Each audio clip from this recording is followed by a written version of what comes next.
What's happening, y'all? This is Todd Wilson with another episode of Elevate Your Game. Today we have husband, father, athletic No, director-ish. No, just no, head no. program Program head. director. There we go. Program head of Harvard Westlake basketball, state open division champions here in California, where the toughest hoop is played. I don't care who else thinks they're good. Atlanta, Texas. No, California. Dave Rebibo. Thank you. Welcome Appreciate you to the having me, show. man. Thank you. Here we talk hoop, we talk culture, we give the people the real so we can help them develop their game. So we always start the show off with our wall of hoop movies. It's best movies of all time, but what's your favorite hoop movie and why? A lot of good ones up there, but I have like a little thing with a couple of them. The Air Up There was probably the first movie I saw where I was like, man, that's amazing. Like culturally, like this whole basketball thing is it's worldwide. Kind of opened my eyes. Blue Chips was like, is that really college basketball? Is that really what that's about? Right. And then He Got Game, which was like, wow, if you're really good, man, things can open up. So I think those are my three. The one that if I had to be honest, my wife and I probably love is Love and Basketball. So I'll go Love and Basketball for the. Just got done with high school AAU season, so we're going with the wifey and going Love and Basketball. Smart man, keeping it at home. Now, would you be in a position to where you could support your wife if she was a WNBA player and retire from the game? That's what he did at the end of the movie. You're right. I mean, living in California now, I don't know, with 2 kids. I might have to still do some things here and there, but I would be fully supportive. All right, now are you going to beat her when she plays you for your heart? I'm beating her in everything we do. You gotta Monopoly, it doesn't matter. Exactly, I love this competitive spirit. It does not matter. That's how you build it. Awesome. So, just coming off AAU, after a busy June with high school, what was it like just being on the EYBL circuit, and you guys played in the pit, won the pit? What was that experience like? The uniqueness of the EYBL is the talent level and the competitive nature of just the league. You're playing for something, and it matters. It's not just another game. It's very similar to your high school season, minus the preparation and continuity and chemistry.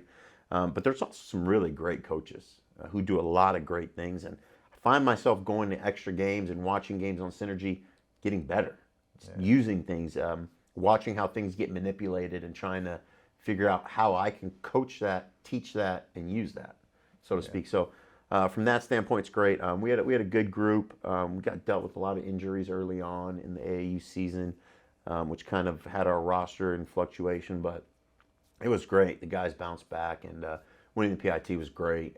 We beat some really good teams along the way, and anytime you win and you finish your last game on a W, it's never a bad thing. Absolutely. Who was the toughest opponent that you've seen? I want to say, who was the toughest player that you played against during the sessions and the pit? During the sessions, Team Thad, Jaden Quintons, was a monster. Yes. He was unbelievable, and he had a bunch of really good guards.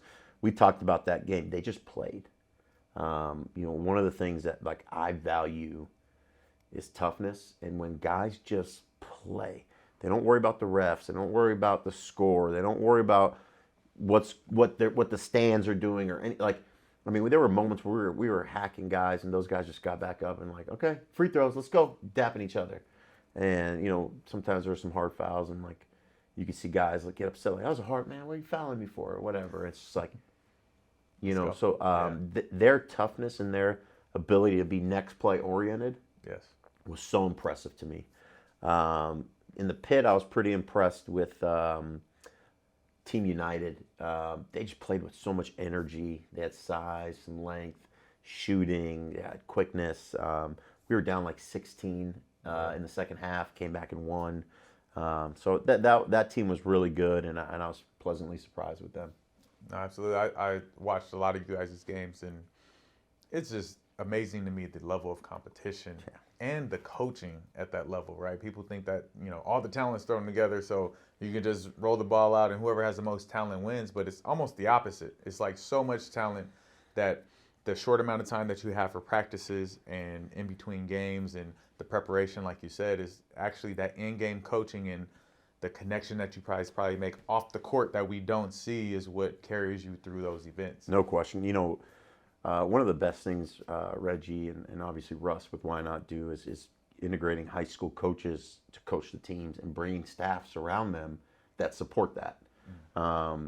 Because, we're having team meetings in the morning before games, team meetings at the end of the day, talking about the day, talking about what's coming next, and being able to discuss things and invest time so that things work out, and things are progressive, because everything is on the fly, and you do have to be sharp, and you do have to be ready to move along. But like, there were a couple of times this year in the pit where I call a play and the coach is yelling out what's happening, and I'm like looking like, this guy really, oh man, a real full scout. Here we go, But then and then on the flip side, I'm watching their games and doing the same thing. So it's like, you got to respect it, you got to appreciate it, and it keeps you on your toes and keeps you getting better. One of the best things with the EYBL for me is I get to play with things, offensive concepts that we want to try and integrate, some defensive concepts that we want to try to integrate.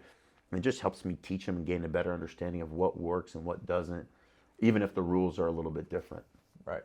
Is there a difference in how you coach the high school team versus, the Why Not? Yeah, like obviously in high school, I think our players would attest that practices are, I'm a different guy in practice. People may see a calm guy who just every once in a while gets animated or upset in games for the high school season, but I'm coaching every single thing in practice, trying to prepare us for that.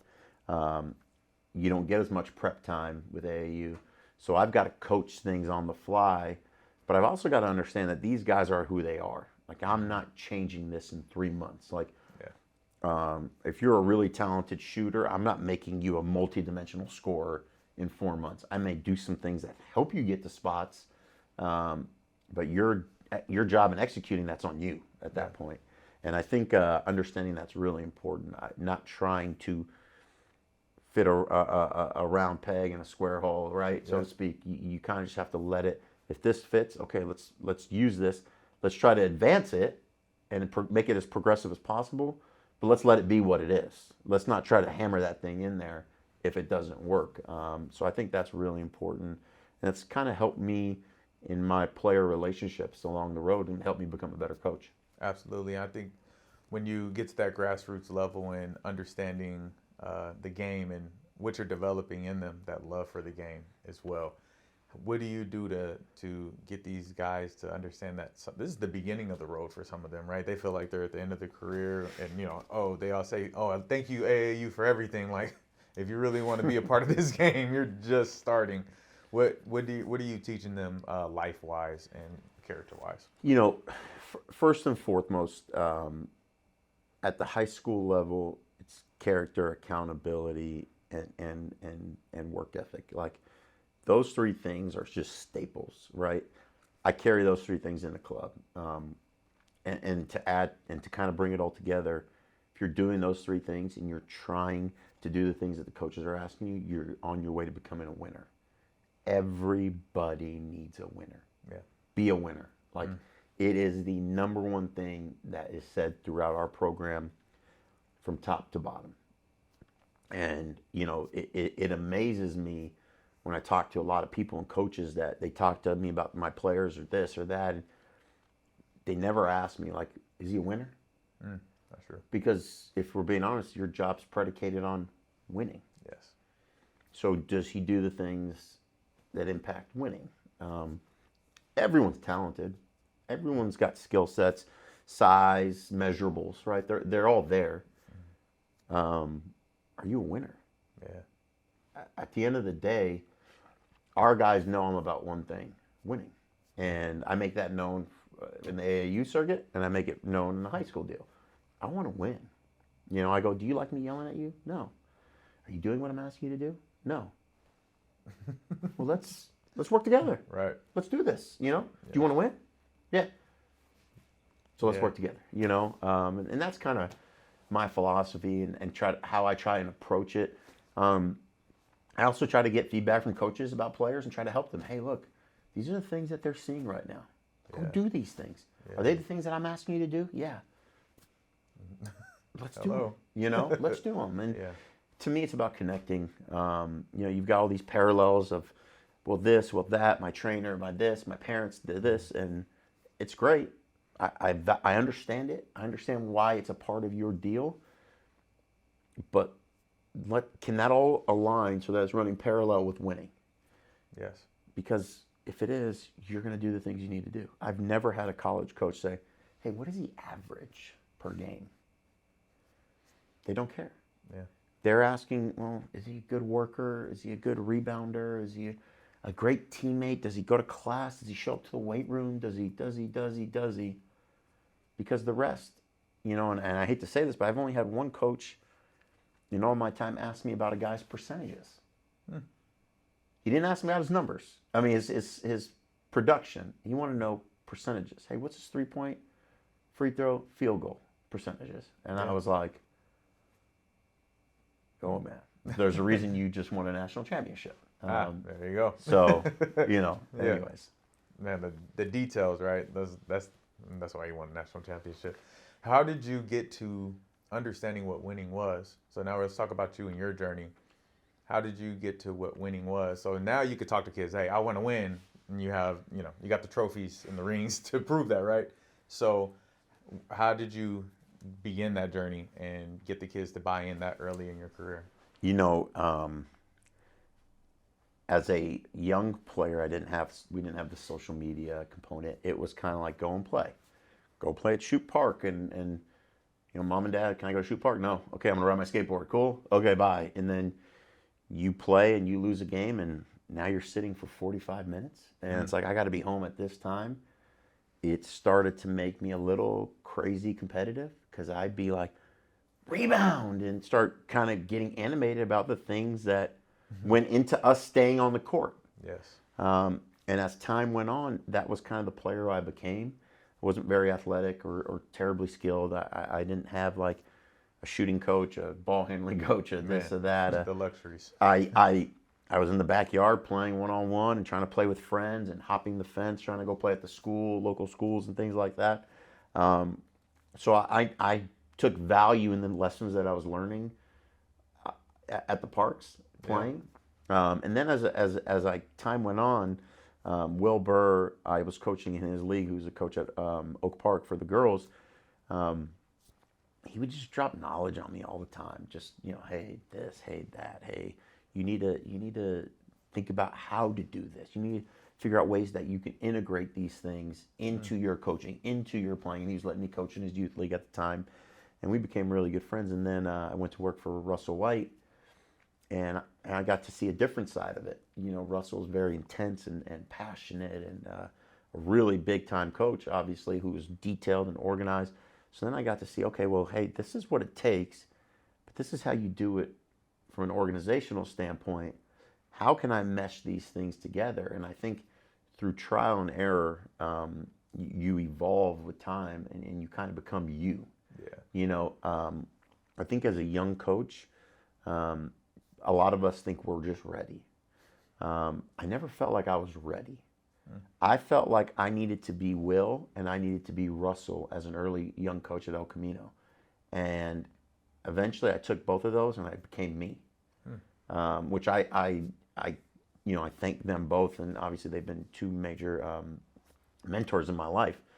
At USF, when I was an assistant there, probably the greatest thing that was ever said to me, it was after a workout, and an old alum of the school was there just kind of hanging out. And he came, he goes, Dave, they don't care how much you know if they don't know how much you care. And he just walked by. And that was it. And I was just like, so I went to the guy who was working out. I go, Tim, was I being rude to you, man? Was I? And he was like, no. He goes, you're actually like coaching me and talking me through it. I go, so was that a compliment? Or was that, because I told him, and he goes, well, I think it was. You were great. Like, you were talking to me about things and being like pretty constructive, but you were somewhat hard on me, but you were coaching me through it. And he's like, I think you care. And I was just like, and it kind of messed me up a little bit to where I was like, okay, before I get on guys, I got to make sure I invest in some guys, and make sure I'm doing what I need to do and get to know them. And and I found myself, every once in a while taking a different guy to lunch. We had a kid from Kansas City who I knew was far from home. Hey, let's go to lunch, man. Hey, what's going on? What's this? What's that? How's this? How's that? You know, getting to know guys and kind of, and obviously in that time expanding on my knowledge of the game. Yeah. Rex Walters is a fantastic coach, and we had a great staff.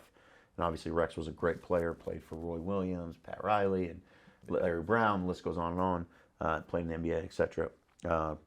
And so I got to learn about a new level of detail and a new level of scheme and organization and preparation and things like that. And I thought that all of that kind of prepared me for the road, which I'm sure we'll get into in a little bit, as I journeyed into Harvard Westlake. But even then, I had to kind of figure out, okay, I've got El Camino, I've got Crespi, I've got my youth league, I've got Crespi, I've got El Camino, I've got USF.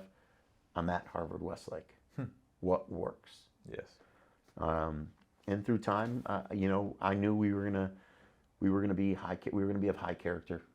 We were gonna face and attack adversity. We were gonna work really hard, and I was gonna provide an environment where, if you don't want to get better, this isn't the place for you. Yeah. And I think that's kind of been how we've progressed through, and you know, it's why I feel like guys get better at our place. No, that's awesome. And so for those listening who may not know, so you worked at Elko as a head coach, right? As your first head coaching job. Won 2 CIF titles there. Yep. On to University of San Francisco. 2 years. 2 years there. 2 years there, and then to Harvard Westlake. 2 state titles, 2 CIF titles. Most recent this past year. Yes. So great year. Great. It was a fun year just watching everybody in Southern California in the competition, and special. What you guys did was amazing. And so those championship runs, did you see a difference in the public school versus private school? You know, comparing Elko to Harvard Westlake, and it was a different day. You know, when you were at Elko, even the public schools were a little more talent heavy. And so, what was your experience there? You know, El Camino was unique. I as an alum, I was offered the job at age 23, and I was like, no, I'm not taking it. The principal, Dave Fady, after I told the AD I wasn't taking it, called me. He was my assistant principal when I went there. And now he was the principal, and he called me, and he was like, hey, let's meet. I was like, okay. Met him. He goes, I got your back. Take this job. We're going to do this. Let's do this. Let's build a program. And I remember having to call Russell and be like, I know I told you I turned it down, but I'm taking it. And he was like, well, do I get a day to talk you out of it? Right. It was, you know, I say this all the time at Harvard Westlake, and I used to say at USF. I was the janitor. I mopped and swept the gym every single day. I set up on game days. I tore down on game days. I had to fundraise. I was our video coordinator. I had to do snack shack setup, buy, purchase. Yeah.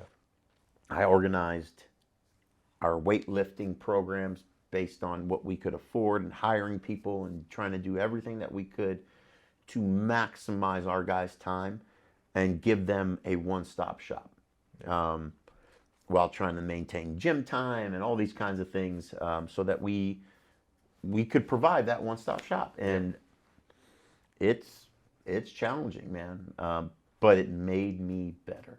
Yeah. On top of, you know, during that time, LAUSD wasn't hiring teachers. So I had to, I would do like private lessons in between practices. So what were you doing for a job? I was grinding. I was doing private lessons, clinics. I was coaching in youth leagues. I was doing everything. I was working little morning shifts at different places.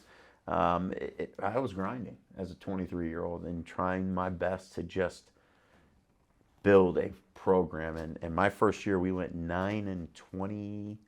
Oh my goodness.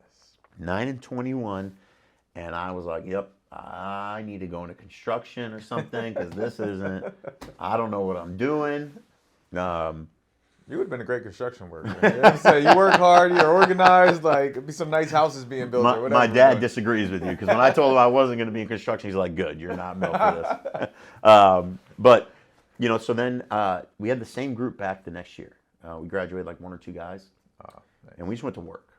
And I just said, hey, I'm not worrying about this. I'm not listening to that. We're going to do this the way I think it needs to be done. And we went from 9 wins to 16 wins. Nice. And then the next year we won 17 games, I think. The next year we won 21 and then 24. And then we got a great crop of freshmen in. And we slowly were starting to get those guys. And I just kept thinking to myself, like, we're there. The road has been paved. Let's just get them on it. Let's just get them, and let's keep pushing them forward. And sure enough, we just got better and better every year until. How many years were you there before you won the title? We won the title my 3rd year and my 6th year. 3rd and 6th. Wow. Yeah. Okay. Yeah. So 3rd and 6th is Division 2 and then Division 1. Nice. So it sounds like you built it up from the younger guys. Yes. And then won one, and then probably had to hit reset and won it again. Who's on that first CIF championship team? Who were your guys? There's Trey Holden, Tim J. Singleton. Who else was on that team? Delario. Man, that team was a bit of a blur. Who was our point guard on that team? I think Malik Haynes was young on that team. Julian Richardson was a young guy.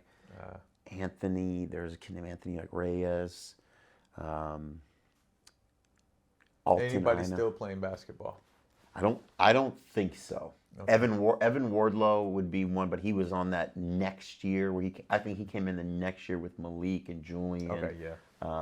Which ended up having me, Michael Thomas, and all those guys, Julian Rochelin, Kelton Conway. That group was okay, we got something here, where I think we can compete with anybody at that point. And sure enough, they did.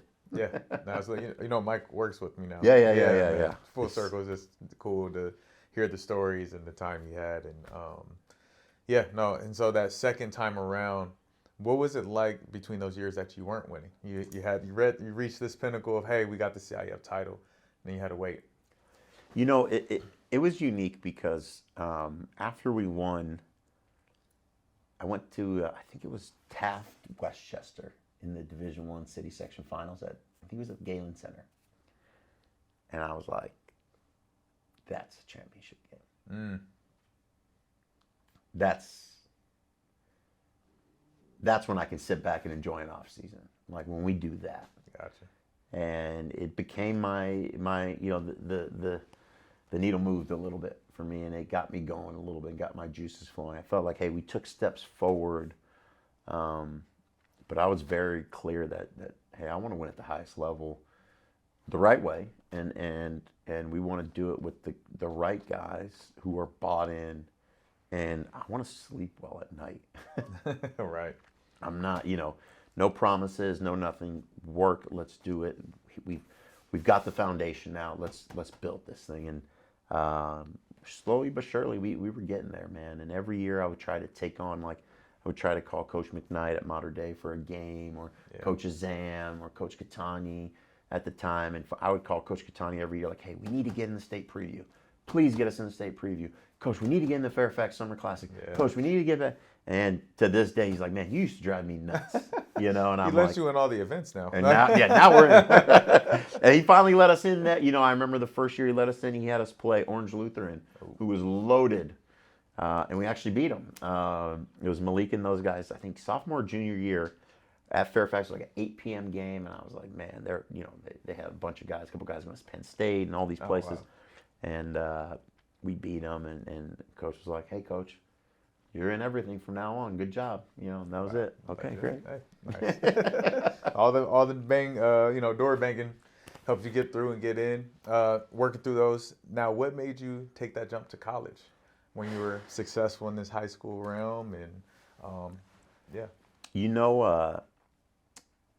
when you watch a movie and you're like, man, that's a great life. Or when you're seeing a guy in the mansion and doing this and doing that, you just don't realize what went into all that and really what's going on. I viewed college basketball as my pie in the sky. I never got to fulfill my dreams of being a college basketball player at the level I wanted to be. And so coaching Division I level was a dream. And I liked Rex. I thought San Francisco was a unique city. I'd never moved out of, like, not that I was out of state, but San Francisco might as well be another state. Right. I was like, this is an opportunity to grow. Like, I got to take this. And it presented itself, and I knew they were going to be pretty good. There were a few players who I felt like I could help them get along the way. And our first year we finished second in the conference in the regular season. We had a great run. We lost in the semifinals of the tournament to BYU on a last second shot. Got to the NIT, hosted LSU. I mean, Oh, nice. big time stuff that I mean, you couldn't paint a better picture. My second year, we got a feel for college basketball. Our point guard transferred to Clemson.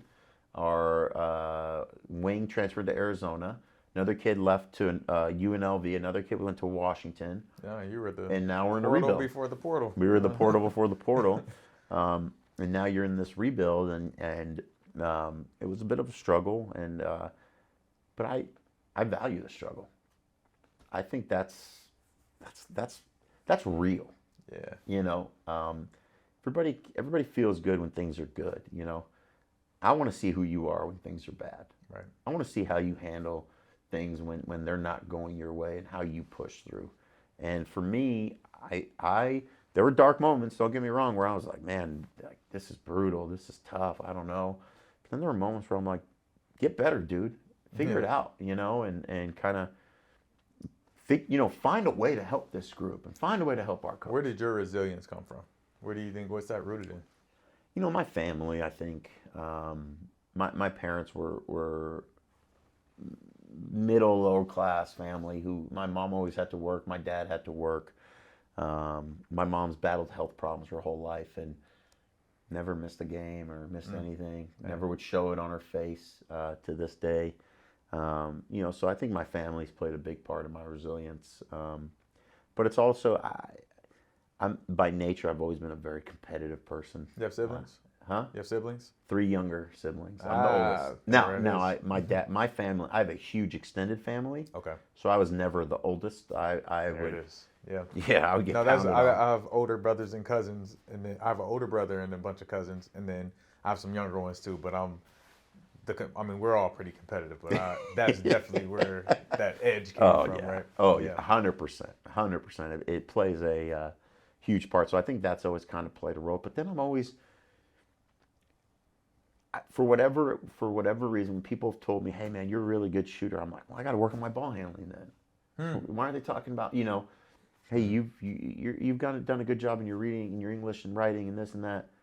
Well, is my verbal not very good? Like, do I need to work on how I speak and how I handle? Like, I've always been that guy that's like, well, what are they not talking about? Let me fix that. Interesting.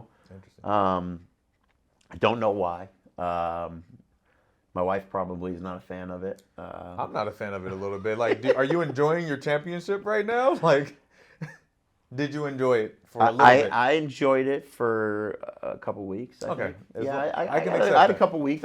At times it was overwhelming because we were doing like some interviews and stuff. Channel 11. I was going on CBS Sports. I'm like, what is going on here? We had Meta World Peace come check it out. He was like, can I hold the trophy for a second? I'm like, here you go. That's awesome. So there were some great moments, but it's the basketball world doesn't really let you hold on to things for too long. Yeah. Uniquely enough, and I think you have to find your ground level and sit there for a little bit. Then you got to start climbing because the reality is the rest of the world is. Yes. And as fast as you become, as fast as you were the hunted, you're now being hunted. Yeah. It's not as you were hunting for a long time, but now, we're the hunted, and we're getting everyone's best shot, and it's. Yeah, there's a few teams where it's like you're literally getting everybody's best game because they want to defeat Goliath, right? And you've become that because of the consistency in it. I didn't know that you were at Elko that long and doing all those things. I moved to the Valley in 2007, but I wasn't involved in the basketball until 2011, 2012. Right. Is when I really started jumping on the basketball scene here in the Valley. So to know all that and see all of it and to see where you are today, it makes a lot of sense because the grind was there. And it's just like you take a player, like, hey, you got to get in the gym first and do this base work before you get the rings, the trophies, the offers, and all those things. So No question. Congratulations. I'm going to continue to enjoy your championship. If you're not, for at least Brady, like, and some of the players I'm connected with, right? But no, I think that's awesome. Now, decision to come back to high school. You go to college, you have this great experience, you're under a great coach, you got great mentors. I always highlight that on this show, is how important it is for young coaches to have great mentors. Don't burn your bridges. Don't think you know everything. Use the guidance of those who came before you, because you do not know everything. I'm sure you're still learning stuff, even where Always. you're at. And so the jump back to high school and in the private school sector, what was that decision about? I grew up in the San Fernando Valley, and if you didn't know about Harvard-Westlake, you didn't know about basketball or schools. Right. Like, I mean, it was the best school with an unbelievable basketball program. And when I got hired at Crespi as a freshman head coach and a varsity assistant, I remember we would just watch them warm up, and I'm like, Coach, we're in trouble. The personnel was there, but Russell, being Russell, was a great coach, and had his guys playing so hard. And we had some great players too at Crespi, but I just always thought to myself, like, man, that's a college. Yeah. That's a mini college. When I got to meet with Terry Barnum, the head of athletics, and the other ADs throughout the interview process and things like that, it just seemed like such a unique space and such a special place that I was like, this is the best of both worlds. This is college, but in high school. You've got highly motivated people here. You've got incredible resources and an administration that cares. And so those three things were huge to me. Obviously, the opportunity to come back Southern California was big too. So those things were always kind of there. As much as like college basketball was always something I was like, man, I want to be a college basketball coach. Like, it was Harvard-Westlake was always like, oh, that's a really cool place, and I'd love to get to know more about that. That place could be special. Yeah. And it was everything and more. Yeah. No, it's awesome. I think you've added to the legacy of Harvard-Westlake in your time there. So your first year, you get some dudes, right? You get some dudes. I remember that was the first year core was ending, and so Johnny Juzang and Taryn Frank, those just high-level 8th grade kids coming into the program. You just come from coaching the college world where you had some dudes as well. What's the big difference from coaching these high schoolers who are high level, and then from college? The everybody in college wants to be a pro. There's no ifs, ands, or buts about it. The guys who really want to be a pro, they're working out at 6 a.m. They're getting their lift in. They're going to practice, and they're trying to shoot later on that night. Coming from that to Harvard-Westlake with really talented players, and frankly, players with more potential, right, than some of the guys I even coached at USF, I was like, man, how do I start instilling these things into these guys, because they say they want to be X. On the flip side, how do I get their parents to understand this is a marathon, like, slow down? Yeah. So it's like speed them up, slow this part down, and then me in the middle trying to like balance both sides. And so that part was really unique for me. I always find it interesting when I get educated on how to do something from a parent or a coach, and I'm just like, okay, like, is this what you think will prepare him for college, like, based on your experience? And it's like, well, I'm like, so let's just let me do my job. I'm invested. I care about your kid. I want to help your kid. Yes. One of my favorite things, like, that I actually, there's two things that I kind of do in our parent meetings now. The first thing is, like, I guarantee that to our families, none of our coaches go to bed, wake up, and are like, how am I going to screw this kid today? Who's going to sit the Yes. bench that How am I deserves to play? How am I going to find ways to keep him on the bench? I guarantee that that's not the case for any of our coaches. Right. The other thing is, during the pandemic, right before the pandemic, way before April of 2019, my first child, my daughter Quinn, and so then the pandemic hits in March after we have a great year, and for a long time she's kind of isolated. 1, 2 years old, things are starting to slow down. Parks are starting to open up now, and take my daughter to a park, and she's on the thing, and I'm first-time dad, so I'm following her around, and a little 5-year-old's like, "What are you looking at?" And she was just looking at him like she hadn't seen another kid, Right, right. He goes, "What are you looking at?" And I was like, "Okay, let's go, Quinn." We go back up the same spot, same interaction. He's like, "What are you looking at?" In that instance, I was like, "Where's your dad? We need to have everybody, let's go. Like, this is on, Yes. But as I reflected on it later in the day, I go, this is what parents feel like as it relates to coaches and people trying to, or not doing, or thinking that you're doing something not in the best interest of their son. Yeah. Right? You have this fit of rage, and I try and say, like, I understand it. It's just not the case. We have a job to do, and we're doing our job. Yeah. Let's work together to figure it out. And if we can do that, hey, it'll be in the best interest of your son. So for me, that uniqueness on top of like, hey, we're preparing your son for the road, not the road for your son. It sounds pretty basic, but really think about it. Yeah. That's life.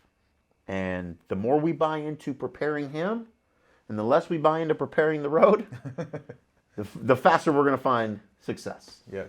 So for me, like all of that encompassing what was a really kind of like eye-opening experience on top of learning a new school. We have a real way of how things are done admissions-wise, and I think like you do it in the timely manner, and great. If you're a 7-footer who's going to be a first-round draft pick and you're applying in August, you may not get in. You're not getting in. You're probably not getting in. You're not. So just adjusting to the whole academic profile, the schedule, creating balance for student athletes. Yeah. In college you have 2 classes a day. You're going from 10 to 12, and your day's over or whatever, and now you're a hooper again. Right. That part's pretty unique for me. So just all of that on top of dealing with parents again, and kind of having to nurture a little bit more, and create relationships, create boundaries again. All those little nuanced things that I think are super important in building relationships and building a program. Absolutely. I think you mentioned something that was related to that story, but I think something happened in your life that helped you understand people or parents more as you having a kid, right? That was the biggest shift I've seen in the way I coach, the way I train, the way I related to kids. It's important when those coaches have kids, and parents used to tell me that, like, you don't have kids, do you? And I'm like, no, what does that matter? Like, I've been around kids my whole life. I was a kid, and when you get your kid and the love that you feel for them and the success that you want them to have and all of these things, it makes you sit back, take a deep breath, and like, I have a little more patience for you coaching from the crowd. I have a little more patience. Not saying that you should be doing it. Parents, stop coaching from the crowd. But that shift, right? And it happened right when you started winning at that level, at a private school, or, you were dealing with, I'm sure every coach deals with parents who are unhappy or uncomfortable in the situation, or even the parents who did support you, and you still have to communicate and all that. For the young coaches or the coaches out there, because it's peaceful for the most part, from the Harvard Westlake side. I sit in every stand in the Valley listening to parents. Like, I'm like, oh my gosh, what are you guys going through? And it's peaceful on the Harvard Westlake side. They do what they're, I think what supports their kid best. How do you either educate them, or what are 2 or 3 things that you could tell other coaches to focus on to make sure your parents are bought in and Number one thing in my opinion is when you're creating full transparency. Our players know where they stand. We meet, so season ends, we meet one-on-one. We discuss the season, we discuss expectations, we discuss positives, negatives, improvements. We go through it all. Okay, well, I'm very transparent. Like, hey, springtime is your time to be selfish. Go be selfish. Go work on your game. Get in the weight room. Do all the things you need to do. We meet again pro-spring because by then we'll have some practices in and just some workouts and things just to keep things going. And we'll have another meeting. Hey, here's the list. We talked about these things. How many of these things do you think you've met? Where do you think you're at? Great. Summer ends, we have another meeting. Fall comes, we have another meeting. And we do this because now when Johnny wants to go home and say, hey, this, that, and mom's like, well, you're not playing enough. And he goes, well, I'm actually not doing what I'm supposed to be doing. There's an ownership. Yeah. Because we've given them that ownership, in my opinion. I think for young coaches, like building that relationship and rapport with your players to where there's full transparency really helps, because when we have a parent meeting and he's there, you're like, hey, did we talk about this 3 times? Yeah. Are you doing it? No. Well, he's only saying that in front of you. I go, okay, but we talked about it 4 other times. It's on paper. Right. Like, we can, there's a point where, are we arguing just to argue, or are we trying to help him get better and grow? Because that's what I want. I'm not trying to hold him back. There's a reality that if you have a roster of 14, you can't play all 14. You can probably play 8 or 9 guys comfortably. But that doesn't mean he can't get better and get what he needs. Right. Buy into that, because you never know what can happen. So I think that's incredibly important. I think setting boundaries with parents that, hey, I'm going to talk to you, but here's when I'm not going to talk to you, because neither one of us are equipped to have these conversations at these points. So let's never do that. Let's never put ourselves in that situation to where you would say something or I could say something that we'll regret. Let's respect the boundary, and then let's have a calm conversation, because cooler heads prevail. So I think those types of things are really important. There's a reality too. As you win, it's harder to complain. When you lose, it's a little bit easier to complain about things. When you get to a certain point in your career, certain complaints, you're like, I'm expecting that. Okay, so how do I get ahead of this? And it's getting to know your people too. We can all turn a blind eye and act like, well, when I get him, I'll change this whole family. I'll change how they approach it. I'll change him. Don't worry. No. And it's why I think getting to know your families is very, very important. And even before they come to the school, that 8th grade year, when they're showing interest and however that is, the school has its admission process, and I tell these families the basketball programs now have their admissions process as well, because they want great players that fit their system. And it's kind of why I do what I do, is like, let me make sure you're in the right place. Right. Let me make sure you're in a place where you're going to thrive. I know how this coach coaches. I know his expectations, and this is not a fit. And it's okay. Like, of course you want to go to the Harvard Westlakes here, Canyon, top schools, whatever it is, right? But do you really fit there? Right. Like, don't understand the real of what happens in those schools to get them where they're open division every year. That's work. And and I think to your point, like it's less about what you think and more about helping you get to a place where you're going to better yourself and the game. Yes. The game of basketball is in a bad place. There's 24-year-olds still transferring in the transfer portal in college. There's kids today talking about leaving high schools and going to different high schools. And we're July 20th. I'm starting my own transfer portal for high school, just so you know. You guys Keep can me visit away my from it. website, and I'll let you know where everybody's I going. want no part of it. Keep me off of it. But we need to do better for the game. Yes. we need to do better for these young people who are going to be adults, who aren't going to be able to just jump around and run and go wherever they want when their boss tells them, go get me coffee. Yeah. There's a reality to that. And that reality comes to everybody. It doesn't matter whether you are supreme upper class or bottom low class. Like, life is going to smack you in the face.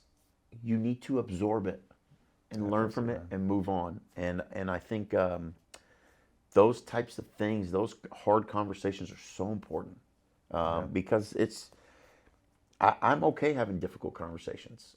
I would much rather tell you the honest truth and us move forward than continue to go back and forth on a rocky road and have to deal with this throughout a 3 and 4 month span. And now I've got sleepless nights, you've got sleepless nights, and we're just, hey, we can agree to disagree. That's okay. Right. That's okay. And, I think those things are so important. Like you said, there's admissions process and there's evaluations and things like that that take place. But word spreads. Oh, yeah. And as much as people want to talk about coaches and, oh, well, this, or they don't win with that, or people talk just as much about parents and kids. Oh, yeah, we do. And that We stuff hear it. gets around fast too. And as you and I have had discussions, it's not worth it. No, not at all.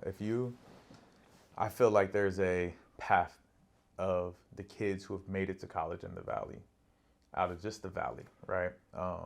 Hasn't been that many that made it to the Division I level. It feels like a lot, but per capita is really not, No, you're right. especially looking at the amount of talent that we've had out here. Right.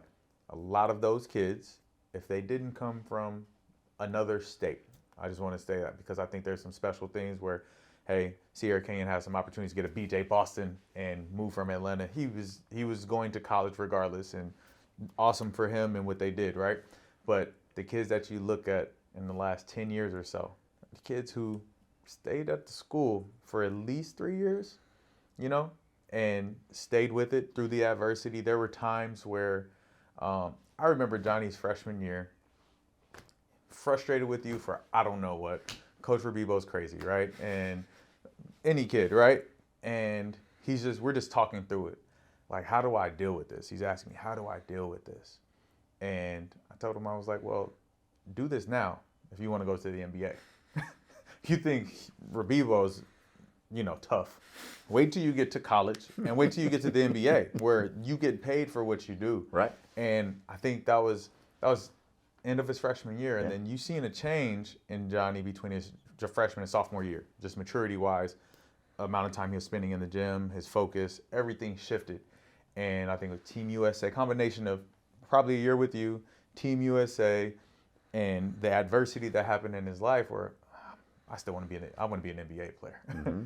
And what do you see from players like that? How do they handle adversity, right? I think you have him, the Bradys, even the Spencer Hubbards, he's on Duke. However you look at it, he's at Duke. He's been telling me since 7th grade, I'm going to Duke.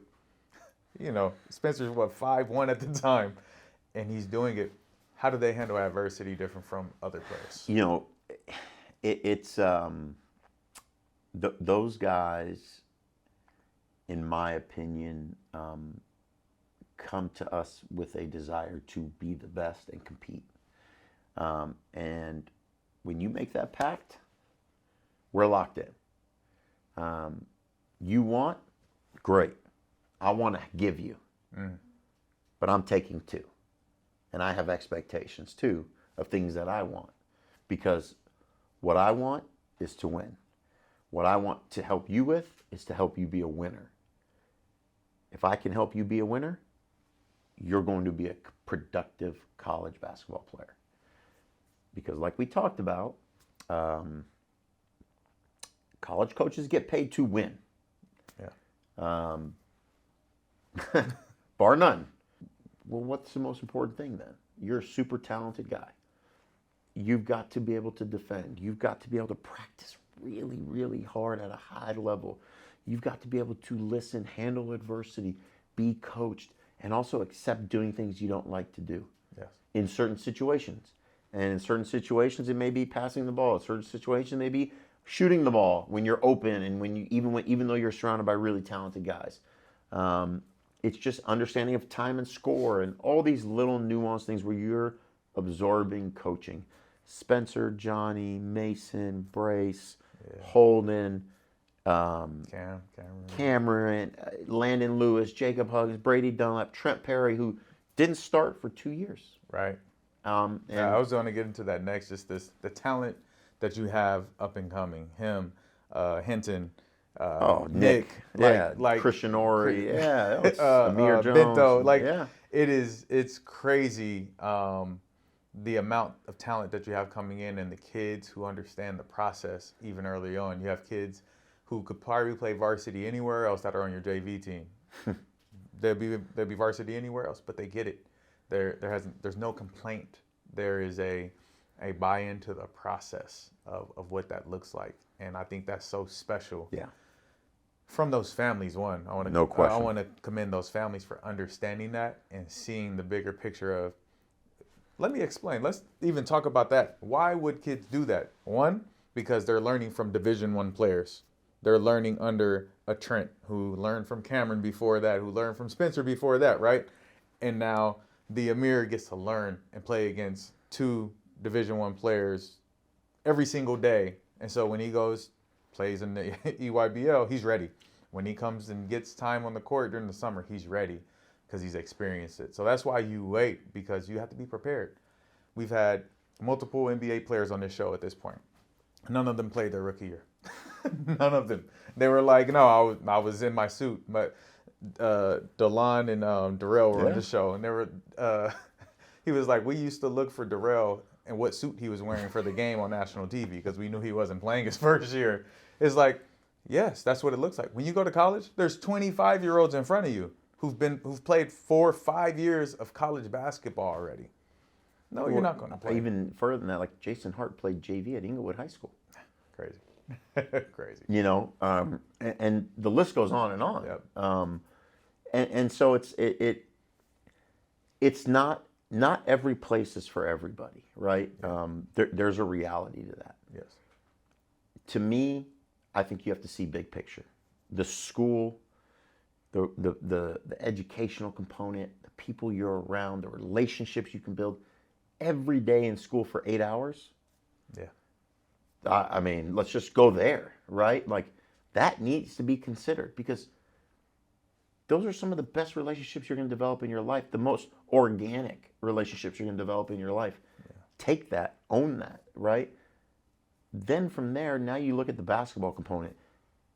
Am I learning how to be functional in the training room? Am I learning how to be functional in the weight room? Am I learning how to practice? Am I learning how to play? Am I being coached? Does my coach know who I am? Like, all of these things to me go into program. And as I see it, like, it's not a one size fits all, because there are guys on our JV team who could have been on our varsity team, but they weren't going to play.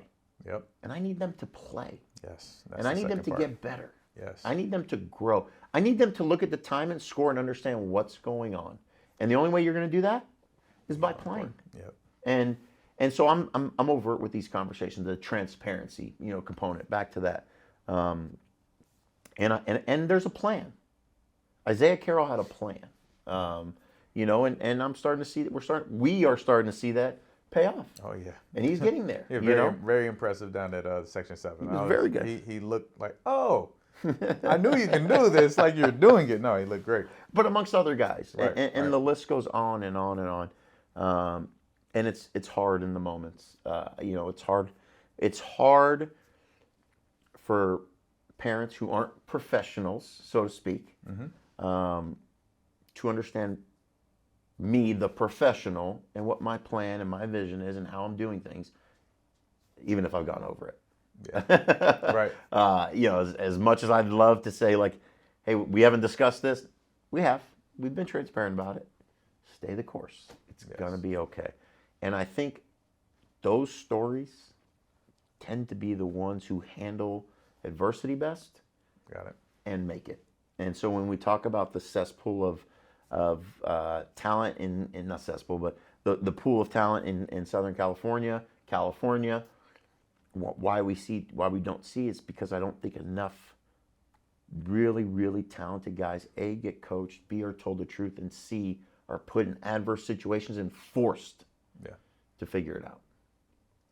And I think those three things are harsh realities because, to your point, you're going to see a 26-year-old in college now. 26-year-old is playing college basketball at the high major level because he's probably making more money now than he would be going overseas or wherever. Right. So, and that's Brady Dunlap's dealing with that right now. Yeah.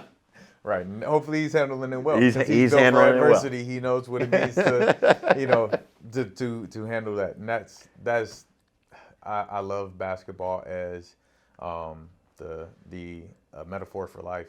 It's everything you deal with in basketball, you're going to have to deal with in some part of your life. And there's no better place to do it than a place that understands process and building up, and you're going to get tore down a little bit, not tore down in a negative way, but tore down in a way of being corrected to be built up, because you don't know everything.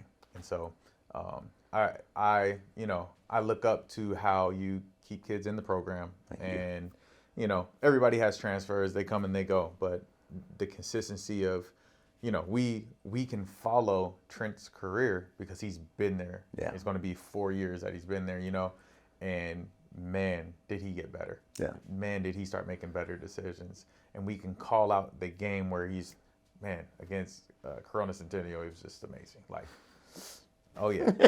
Okay. We knew he's a college player, but he's on a different level now. And just with all of them, Brady against who was that last year down at Redondo? Oh, Bishop Montgomery. Ooh, man, just big time shots. No, I don't know how he was functioning. He looked dog tired. 4 overtimes, 3 overs, 3 or 4. It was brutal, crazy. I was trying to get back to my wife and kids, and I was like, "It's another overtime, babe. I'm not leaving." I think there's just something to that I think us as the adults, as the coaching staffs, have to understand and try to get our programs there where it's less of this transfer game and all of that. I understand kids are going to be upset, then stop over recruiting.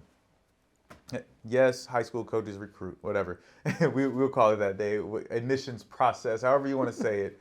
When the player's interested in your school, be okay with saying, hey, you're more than welcome to come to our school. But as far as the basketball program goes, hey, there's 4 guys in front of you in that position.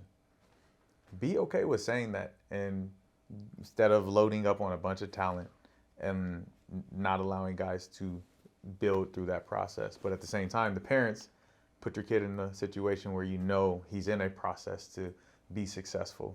May have to play JV. Russell Westbrook played JV. What? There's a bunch of guys who are pros who play JV or went to a prep school or had these different journeys. High school is not the end of it.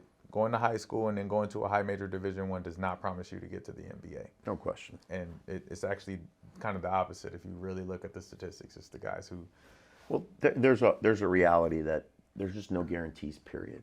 The fall off of the highly touted guy as an 8th grader versus the guy who wasn't, versus the guy who became, the list goes on, and it's a roller coaster of a well, there's some guys who did and some guys, of course, like there are the variables and those others. There's a reality, and the reality is that you're a school-aged kid who needs to get a great education and build tools for your functionality as an adult. Yes. And as an evolving and maturing person. And I think somewhere along the road, those things got lost, and it became about the sport and what the sport can do for me. Yeah. Well, what the sport can do for you is provide you an avenue to grow and do something you love. Yeah. Like one of the things that's like so important to me, and I think I really had a rude awakening at Section 7. I was walking through the parking lot, and I saw 2 parents talking, and I didn't know any of these interactions. They were, obviously it was a national event. 2 parents talking, and they were just killing the coach. Walk past them, get through the security. I'm walking towards the gate. Dad and son are talking, and Dad's killing his kid about the game he just played. Keep walking, get closer. 2 more parents talking about the coach and totally separate. Also, keep walking, get down. Another parent and their kids arguing because the coach didn't do something. And this was terrible. And I'm just like, that's 5 interactions of misery from a summer basketball event where college coaches are there, and all you have to do is play basketball. Standing in 110-degree weather. Yeah, I didn't want to get into that. I was not. Let me get by this. I don't want to. Our parents keep it moving. Right.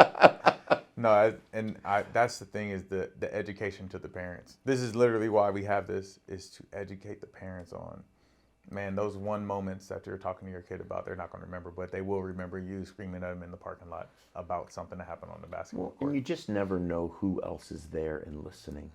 Man. What if I was a college coach? What if I'm at Harvard Westlake, but I was hired to be the next coach somewhere else, and it was going to be a college, but we just weren't announcing, and I was walking by. Well, I just saw these interactions, and if I happen to figure out who you are, I'm like, yep. Because the reality, and one of the things that I actually talk about a lot, Rex was really good about things, but we would get to a point where he would be like, hey, the player's good enough, go watch his family. And I'm like, during an AAU game? He goes, yeah, watch his family. And I would literally sit there, and I'm like, not even watching the game, I'm watching the parents. Just to see how they act. And I would have to take, and he'd ask for notes, like, hey, how were they? How'd they handle this? How'd they handle that? Are they screaming at him the whole time? Are they yelling at the coach? Are they... And we get into it like, hey man, why am I watching the parents? Like, I got out of high school and he was just like, if this is how they are now, it's only going to get worse. And if that's how they are, and there's a guy that's level with their son, and his parents sit there quietly and let their son play, we're taking that kid over this kid because I got a chance with this kid. Yeah. Those are some unique conversations that I've even had, and I'm sure Rex got that through Roy Williams, who's gotten it through his mentors, Larry Brown, et cetera, et cetera. And, he's not the only one, but yeah, that's good. A philosophy, something that I took because, again, like, I want to help your son. I want to create a program where he can get everything he needs to get and win, because that helps me, because I want to win too. That's what we're in this for, on top of building life experiences and development of young people, et cetera, et cetera, et cetera. So I just find those things to be linear and just so important. And touching on the parent topic, like just walking through that parking lot, I was just like, man. I could imagine. I am the I put all the fires out. It's crazy. I want to be a firefighter when I was growing up, and I think I am now with all the opportunities I have to solve problems with these parents and the difficulties with coaches. And I'm in a unique position because I'm their trainer in middle school. Yeah. But through high school, they value the information I can give them and how to handle certain situations. And it's like, yeah, you're crazy. I love saying it to parents. Hey, yeah. And I can be real with them because I'm not getting fired from my job. I don't control your kid's playing time. I'm here for your kid. Yeah. That's it. I'm not here for you or your ego or whatever it is. And so it's great. I'm glad they have someone to go to, one, and to tell them that their poop stinks and they need to fix their attitude or posture different for their kids' development. But also, I just hope coaches are able to communicate that better with the parents in their program ultimately. So let's talk about winning. Yeah. That's what we're here for. So we're going to go with a segment of our program we call Where Were You When? I want to rewind back just a few months ago. You guys winning the Open Division State Championship. Man. What a journey. You guys lost a very close one in the CIF final game, or it was semis, like the semifinals, how it's set up, right? And what from that point, preparing for the state championship, what changed? It was such an incredible season with such an incredible group of guys. I mean, the level of commitment and buy-in and guys playing through nagging injuries and never wanting to miss a moment, being present, so together. that component for me made it special. And I remember having a conversation. They're like, "Man, you're gonna win 30 games. What if you don't win a CIF title or something? Is it a successful season?" And I remember sitting back like, "Heck yeah! Yeah, you won. Like, what are you You talking won about? games. It's six. We won. We won the Mission League at that point. We went 9-0 in league. Like, heck yeah, it's been a successful season. Like, obviously you want to win, but that requires a lot, and a lot of things have to fall into place. And by the way, there's some really good teams. Like, I remember having this conversation. Like, if Arizona can lose to Washington State at McHale, Harvard Westlake can drop a game, or two. If the Detroit Pistons go into Milwaukee and beat Milwaukee, we can lose a game. So it's basketball, and that's just the reality. And a lot of things have to fall in place. So I remember, like, as we were approaching our playoff run, and we'd won our first game, I remember thinking, like, we got to be ready, man. And when we lost, our guys were pretty devastated. But our number one thing is to be a bounce back locker room. Like, we are never going to harp on what we're going to watch it. We're going to learn from it. We're going to look at it. We're going to hurt. There's no denying certain things. But we had an opportunity to play a top 10 team in the country 2 days later in West Ranch. And when we bounced back, I was like, yep, this group's going to do it. And for me, that was the moment. What does the bounce back take? What does that look like? It takes honesty. It takes accountability and self-reflection, right? There was a 2-day span where we were going to do things a certain way. And not that we hadn't been, but we were going to fine tune. We were going to chase perfection, because that's, to win a championship, you got to be as close to perfect as possible. And for us to lose means we weren't close. And when we watched the film, we saw we weren't. Very rarely in the locker room post game am I holding our guys for a half hour. It's, hey, let's bounce back. Let's take a look. Let's figure it out. Let's reorganize. Let's be ready to go tomorrow. Just because nothing good comes at the end of the game, after the game. Right. Emotions are high, right? We have the 24-hour rule with parents. I need a 24-hour rule before I say anything, yes. As well to our team. So, we try and we'll have a few little things. There'll be some honesty in there. Hey, we didn't have it. We didn't bring it. We didn't finish it, whatever the case may be. Let's bounce back. We watch the tape. We clip it. We prepare our guys. We watch practice. We watch a little bit of the team we're going to play.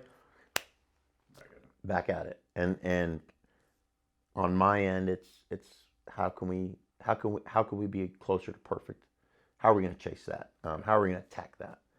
And maybe it's being a little more demanding. Maybe it's riding a few guys. Maybe it's getting a few more guys to ride the other guys a little bit, right? And create a little bit of urgency as well. So it's a combination of things, but it's also based on your team. If your team is telling you, hey, we're not equipped for a rah, rah, yell, yell, then don't be that. Right. If they need that, you got to give it to them. If they need you to sit back, great. If they're rah, rah, yelling, maybe you let them handle it and you let them figure it out. Some of the greatest, the best moments in which we've come together have been player-driven conversations in huddles, where a guy has finally said what he wanted to say about somebody doing something, and the other guy was like, "You're right, my bad." And you take off in those moments. And so I think there's it's like an onion, and as you kind of peel your layers, you kind of realize, like, okay, this needs to happen, and when it happens, obviously you start to cry a little bit because the onion deal. So it's just that manipulation of who your team is, what you think they need, and what motivates your team. And part of the beauty of having guys for 4 years is that I get to really know them. I get to figure out what makes them tick, and also let them know, and they also know me, and they know where the line is drawn. Hey, we lost. We know how we feel about that, right, guys? Let's bounce back, and let's grow, let's learn, let's improve. So that was huge for us, in my opinion, coming back and beating West Ranch. then having a week to just focus on us, that was big. It was big, and I'll be honest, I watched the Centennial Bosco Championship game, and it hurt. And every single one of our guys watched it.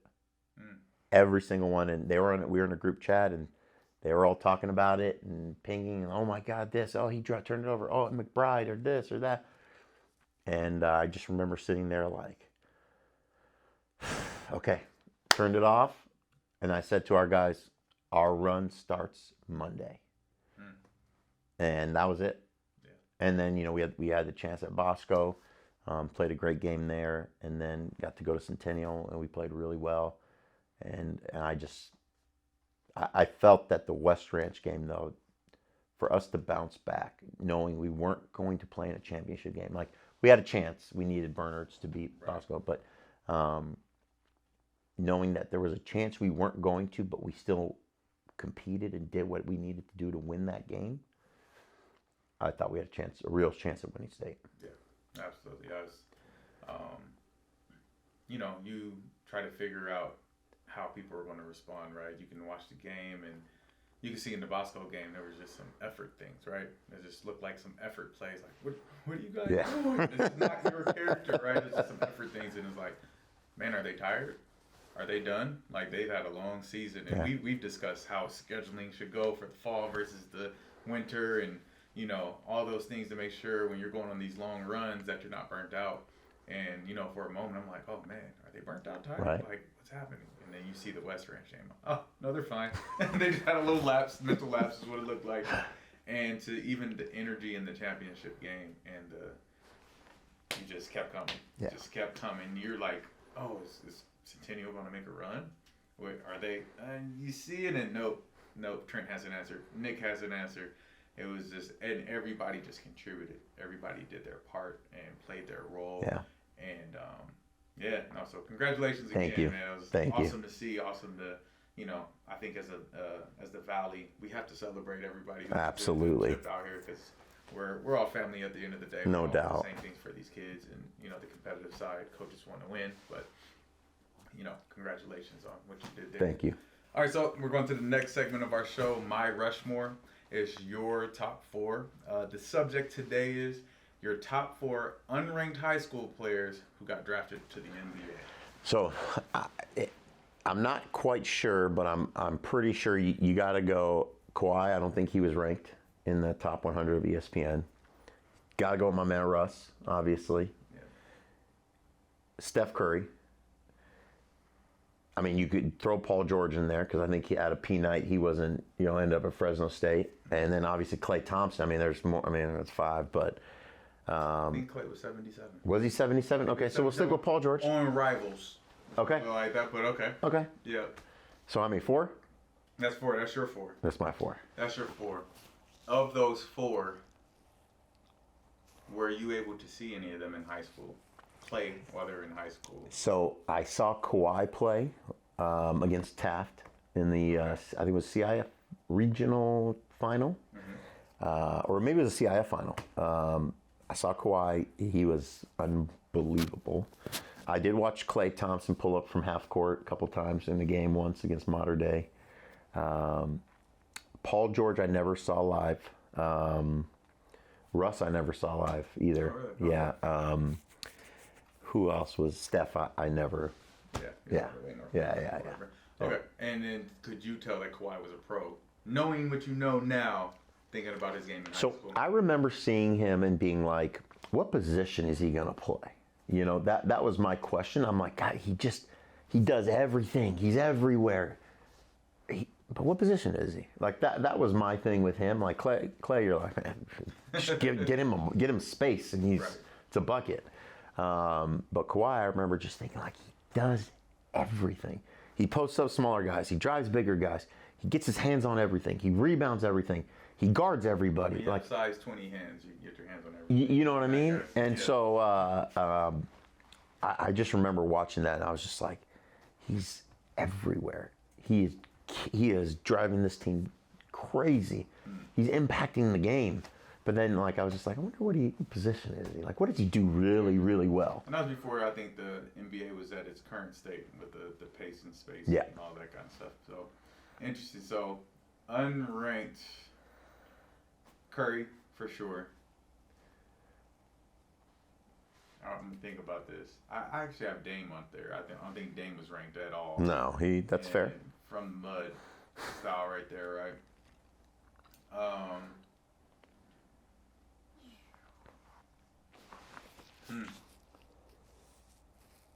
Trying to get philosophical here and really get some guys who are sleepers. Is what I'm really doing, right? I'm trying to think of guys that I've worked with who may have not been ranked. Russ, he has to be on there. He has to be. Yeah, he has to. I think because he's probably the biggest success. Well, between him and Steph, to me, biggest success stories of where they really came from and how they built their own careers. And who was it? I think I just spoke with somebody, and we were talking about another player who was just, why was he never ranked? Man, because I didn't see Kawhi, so I didn't know how good he. Even though that was when I moved to Kansas when he was in high school. I used to live in the IE, but actually, I think it's Dwayne Wade. I don't think Dwayne Wade. I think you're right. I think you're right. I think that's a good one. Yes. That's a good one. Who, once again, got it out the mud. And if D-Wade was ranked, then I'm going to go Jimmy Butler. Jimmy Butler's a good one, too. That's the other one. I mean, you could throw D. Wright in there, too. Yeah. I think that's what it was. I was like, man, I just heard this. So, no, that's a good Rushmore, good topic, like, for the kids who are out there who aren't ranked. It doesn't matter. Just keep working.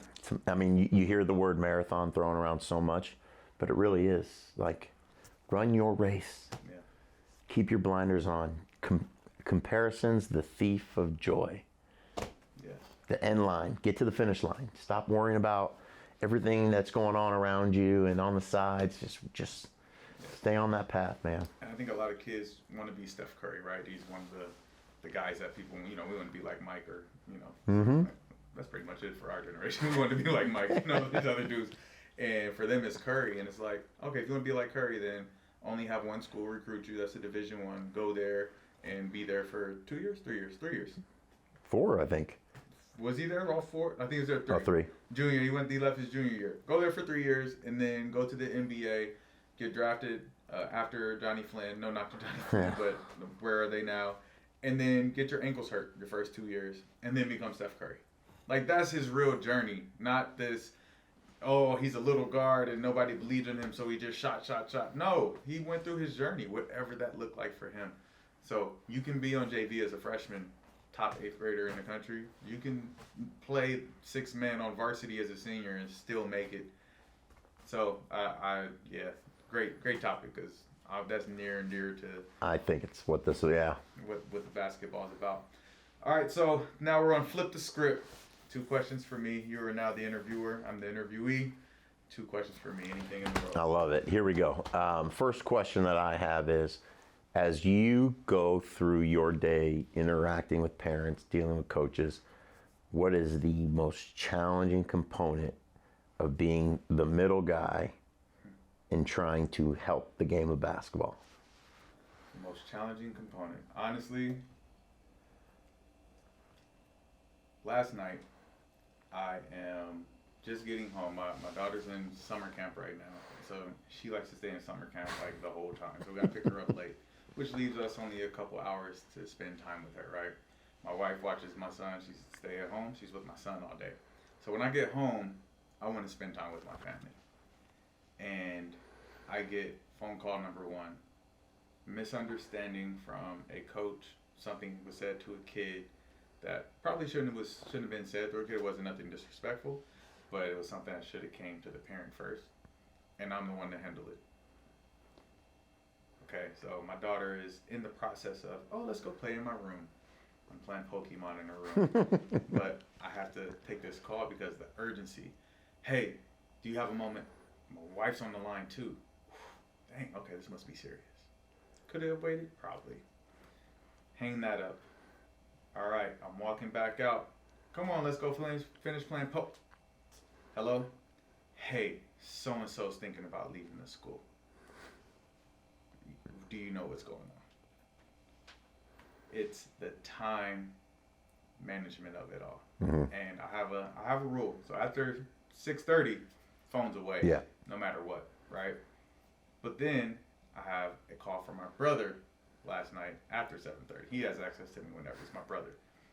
So now it's all stacked on top of each other. Right. It's the actual time that it takes that I don't get paid for, that my wife probably hates but understands. Thank God she understands.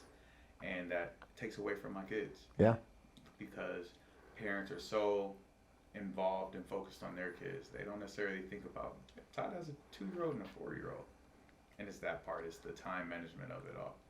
And so, because the fires I put out, I actually love it. I thrive in those moments. I love the, okay, what's the issue? Yeah. Let's figure this out. I actually love that part. There's nothing concerning about that.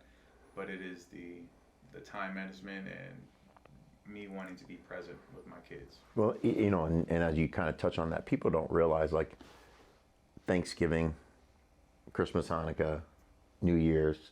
My wife's birthday's in January. My birthday's in January, what we were talking about. And then if I coach club, I'm missing my daughter's birthday's in April, Mother's Day, Memorial Day in May. And then we got the live periods back for high school, Father's Day, missing that. Then 4th of July for EYBL. To coach somebody else's kid? What do you have left? Exactly. And it's like to coach other people's kids and help put them on a platform. So that balance is so important, and it's I think one of the keys to being successful in this business is the ability to turn it off. Yes. Right? So that's a great one and great response. My next question to you is what makes you tick still? Like what when you wake up and you've got core workouts, all these things cooking today, what's like, okay, let's go. I'm fired up. Let's get this. Let's get after this today. Great question. I think it changes. It's changed throughout the years. You know, what used to make me go before I had a family and kids was the kids. Yeah. You know, like Johnny was the reason I started core. Yeah. Because I was training Johnny at the time and he wanted to do this hybrid basketball school program. That's what made me tick. It's like, oh, I get to do something for someone else. There you go. I think that's the center of it, is me being able to help other people. Yeah. That is at the root of who I am. I don't care who I come in contact with, is how am I going to help another person today? And it's always at the detriment of myself, which I'm getting better at. I've gotten way better at. But is how can I help the next person do better than me or get to their goal? Right. And ultimately, I don't know. I think it's from how I was raised. Like, I raised in the house with a bunch of people. My mom just took people in, took kids in. So I was the middle child of 4, but then we also had my 6 cousins live with me most of my life. And so it's like, oh, how can I stay out of the way because I don't want a whooping, but I'm still be celebrated because there's not a lot of attention, right? And Right. I'm not like attention grabbing person. It was like, oh, help people. My mom likes when I help clean up the kitchen or help with some kids' homework or do something. And I think is like, oh man, if I help people, then everybody's happy. And I just like happy stuff. So Yeah, I get it. I think that's it. Is the ability to wake up and help somebody. That's great. Yeah. That's awesome. Yeah. You do a great job. Thank you very much. You too. So you got 24 seconds. Okay, 24-second shot clock. So you can talk about, just give some advice to the people, how people can reach you if they have questions, coaches who are, interested in learning from you. Or, you could LABC, the club team that you have, Team Why Not, any of that stuff, but you only got 24 seconds. Done. So pick everything. That camera right there, let the people know anything you want. Number one, understand that basketball is an avenue to help you grow as a person, and to pay, and it's part of your educational process. I think oftentimes we lose sight of the educational component, and realizing that is going to carry, and that those foundational pieces are so important and vital to your son's success. Keep the main thing. They go to school for school and they play basketball because they love it and enjoy it, and it's a passion of theirs. Don't lose sight of that. Push that, maintain that. Don't allow exterior motivations to interfere with the main thing. And I think that, to me, is so important. And I think my hope is that's where this thing continues to go and stays. And if I can be a resource to anybody, feel free to reach out, drebibo@hw.com, whether it's AAU, club, high school, whatever. Happy to help. Thank you. Appreciate you being on the show, Anytime, sir. man. It was awesome. We'll see you guys next time. Peace.